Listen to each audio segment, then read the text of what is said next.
محترمو یو حسد دی او یو غیبته ده.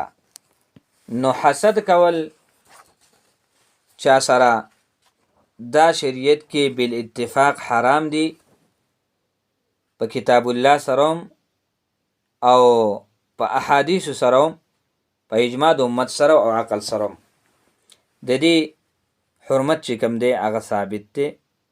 دا بالاتفاق حرام دی حسد کول، ځکه حسد کوونکی په حقیقت کې په الله تعالی باندې اعتراض کوي چې دې کس ته دا نعمت ولې ورکړی دی، ما ته دې ولې نه دی راکړی، او په الله تعالی باندې اعتراض کول دا خو حرام دی.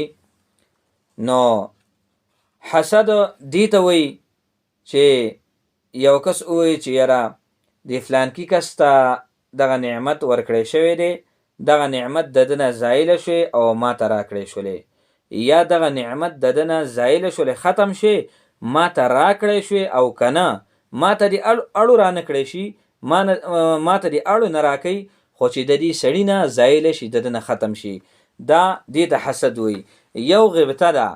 غیبته دې ته وایي چې یو کس بل کس په عبادت یا د قرآن په تلاوت یا په صدقې ورکولو باندې وګوري، یا د جومات په جوړولو باندې، مدرسې په جوړولو باندې، اوبو لارې په جوړولو باندې وویني، او دې وایي چې الله تعالی ماته هم دا توفیق راکړلی چې زه دا نیک کارونه وکړمه، نو دې ته غیبته وایي. دا شریعت کې جایز ده. او د حسد باره کې ابو داود شریف کې حدیث دی او د مشکات شریف حدیث دی. نبی علیہ الصلوۃ والسلام فرمایي ایاکم والحسد فإن الحسد یأکل الحسنات کما تأکل النار الحطب. تاسو د حسد نه ځان بچ کړئ، تاسو د حسد نه ځان بچ کړئ، ځکه حسد نیکی داسې خوري لکه څنګه چې اور لرګي خوري. نو حسد چې کوم دی دا یو سقا چیز دی. نو مسلمانانو له پکار دی چې حسد نه کوي.